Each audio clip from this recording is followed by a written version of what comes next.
kami dari Dinas Sosial, Kependudukan dan Catatan Sipil Provinsi Jambi dalam rangka mendukung Jambi Mantap, program Pak Gubernur Dr. Haji Al-Aris dan Pak Abdullah Sani.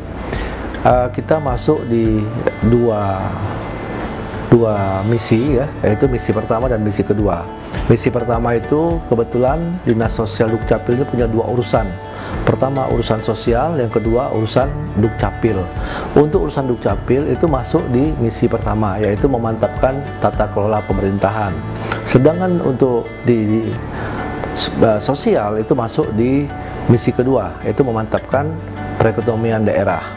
Nah, sehubungan dengan itu, kita Pak Gubernur dan Pak Wakil Gubernur juga punya program unggulan yaitu Dumisake. Kita masuk di Jambi Responsif ya. Jadi Jambi Responsif itu adalah fokus kepada pelayanan dan pembangunan dalam rangka pelayanan kepada disabilitas dan lansia. Pada secara umum bahwa dinas sosial ini tugasnya itu ada dua.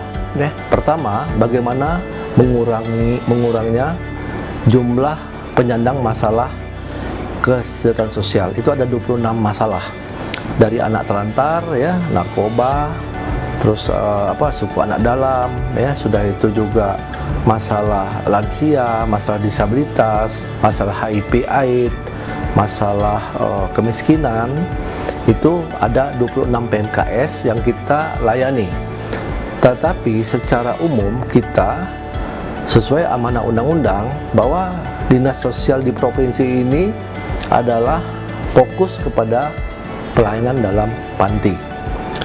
Nah, setelah itu kita juga tugas kedua dari dinas sosial itu adalah bagaimana kita meningkatkan partisipasi PSKS. PSKS itu adalah pekerja sosial. Jadi tadi ada penyandang masalah kita kurangi, tapi kalau untuk PSKS atau relawan itu harus kita tingkatkan, karena pemerintah tidak bisa sendiri-sendiri melakukan kegiatan ataupun melakukan pelayanan kepada masyarakat dengan segala keterbatasannya tanpa didukung oleh relawan. Maka kita punya penyuluh sosial, kita punya pendamping PKH, kita punya tenaga kerja sukarela kecamatan atau TKSK, kita ada punya pendamping suku anak dalam, pekerja sosial ya, pekerja sosial masyarakat. Nah, itu kita bina bagaimana mereka punya akreditasi, bagaimana mereka punya kemampuan, keahlian yang standar dan betul-betul melayani masyarakat. Nah, yang tadi itu kan masalah PSKS tadi. Jadi ini ada PMKS dikurangi, PSKS kita tingkatkan. Nah, juga bagaimana kita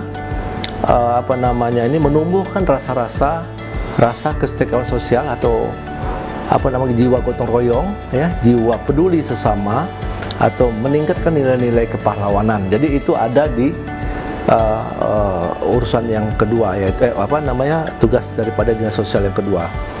Alhamdulillah Provinsi Jambi sampai saat ini dengan jumlah penduduk 3.567.000, namun yang bermasalah kan tidak sebanyak itu. Contoh angka kemiskinan kalau secara BPS masih ada di angka 7%, walaupun jaring DTKS itu memang agak lebar. Itu hampir 45% penduduk Jambi itu masuk dalam DTKS, sehingga syarat masyarakat Jambi untuk mendapat bantuan itu adalah dengan cara harus punya NIK. Yang kedua, yang masyarakat yang menerima bantuan itu adalah masyarakat yang betul-betul masuk dalam data DTKS. Kalaupun tidak terdaftar, kita akan tetap kita layani melalui pengeluaran surat keterangan tidak mampu. Jadi artinya seluruh masyarakat di Jambi ini kalau mungkin bermasalah dengan masalah sosial, insya Allah akan kita layani. Makanya ke depan kita perlu data-data yang betul-betul mendukung, data-data yang betul-betul akurat, data-data yang betul-betul diupdate ya, sehingga karena sekali lagi kami sampaikan masalah data masyarakat yang data penduduk di lapangan itu sangat dinamis. Hari ini ada, besok mungkin dia meninggal. Hari ini dia tinggal di sini, mungkin besok dia pindah. Hari ini dia miskin, mungkin besok dia kaya. Begitu kebalikan, besok hari ini kaya, besok dia miskin, kita kan nggak tahu. Nah, makanya kita berharap semua komponen masyarakat yang ada di lapisan mungkin dari RT, dari kelurahan, dari desa, bersama-sama kita untuk mengupdate data ini, karena data sangat kita butuhkan dalam rangka pelayanan kita kepada masyarakat.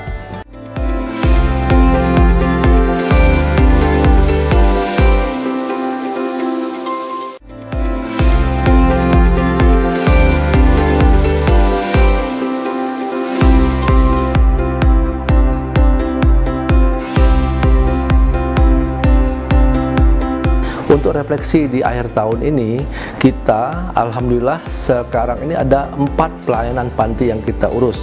Pertama untuk ODGJ, orang dengan gangguan jiwa ya, itu kita layani ada 125 orang. Alhamdulillah kondisi panti ini penuh ya, karena memang ini memang perlu tingkatkan, maka di tahun 2023 kita naikkan menjadi 127 orang. Sebenarnya ini sangat masih membutuhkan lebih dari itu, tapi karena mengingat kapasitas gedung yang sangat terbatas, maka kita baru bisa meningkatkan 127 orang. Insya Allah ke depan kita akan tambah lagi. Juga kita punya pelayanan panti untuk lansia. Kita layani 72 orang. Alhamdulillah ini juga hampir mendekati penuh ya, karena ini juga sangat dinamis di lapangan. Yang ketiga adalah panti dengan anak telantar. Ini kita juga ada 25 orang. Jadi makanya klien-klien yang masuk ke dalam panti ini adalah klien-klien yang sudah diadakan adjustment, yang bersangkutan memang betul membutuhkan pelayanan dalam panti.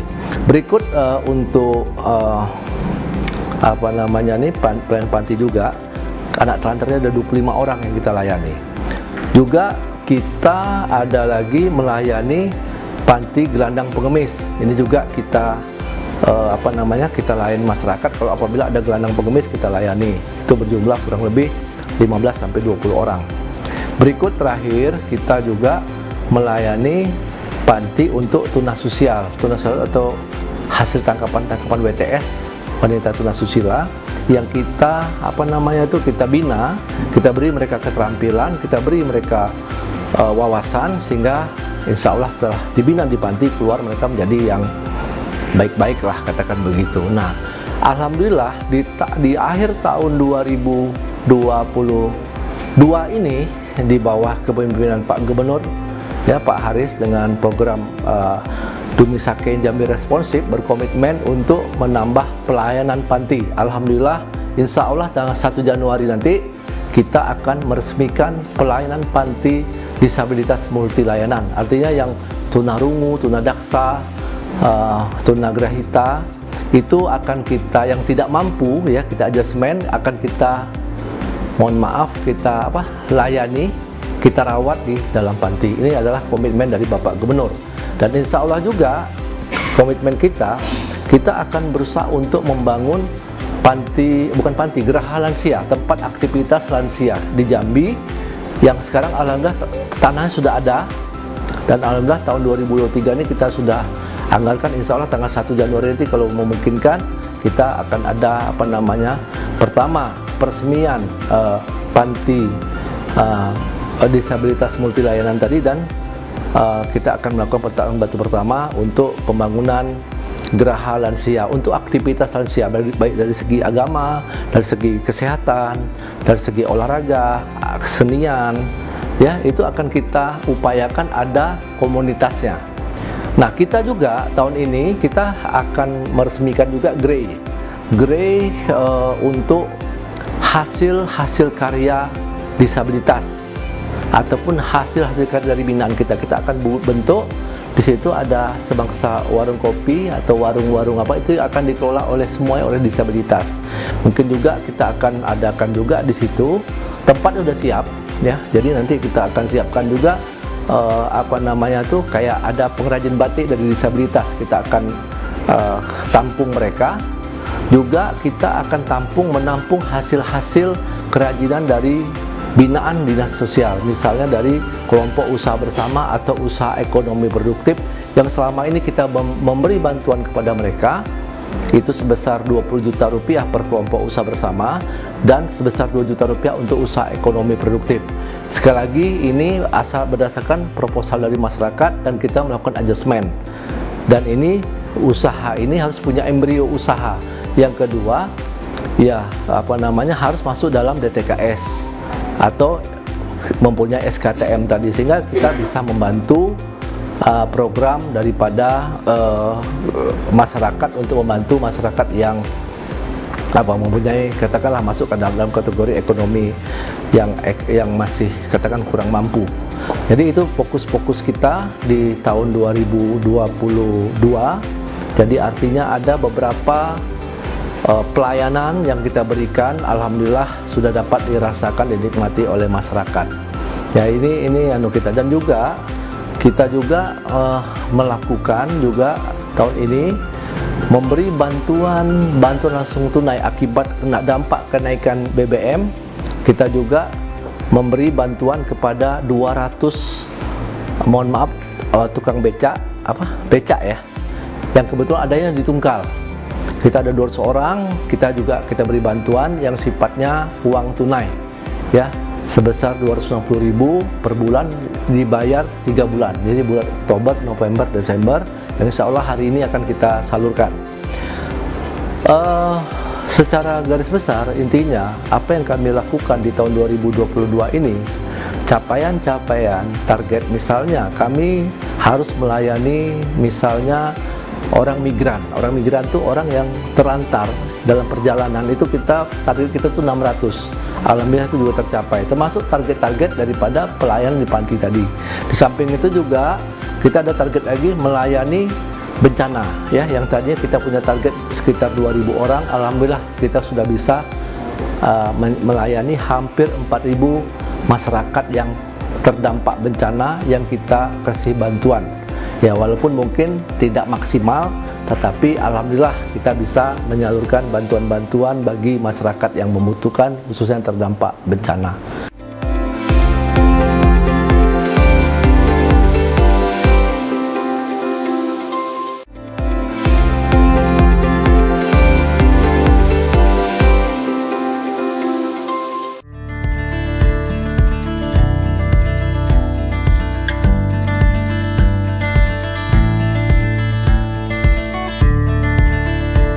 Dan pada secara keseluruhan kami juga di sini tahun ini kami akan mengusulkan pahlawan nasional yang tadinya kita punya 2. Insya Allah kita tahun depan ini sudah lengkap berkasnya, artinya capaian kita adalah sudah melengkapi berkas-berkas yang akan kita usulkan menjadi pahlawan nasional di tahun 2023. Di samping itu juga kita berharap di tahun 2022 ini ya kan, artinya target-target yang sudah ditetapkan dengan perjanjian kinerja saya dengan Pak Gubernur, artinya contoh tadi 1.850 tenaga migran dan orang terdampak bencana yang kena itu sudah mencapai di atas target. Begitu juga target-target pelayanan kepada ODGJ yang tadinya 125 kita sudah bisa layani 127. Jadi saya pikir ini yang kita lakukan.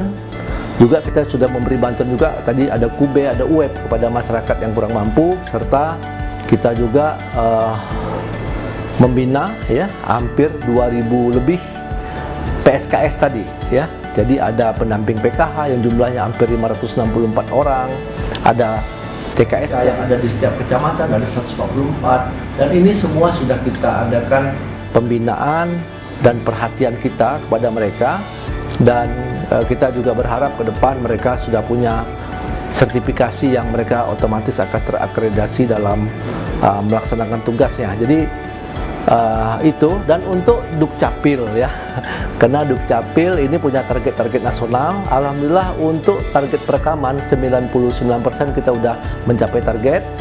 Berikut juga untuk akte kelahiran itu sudah mencapai target 98%. Jadi boleh dikatakan akte kelahiran untuk masyarakat Provinsi Jambi ini ada 98% sudah mempunyai akte kelahiran.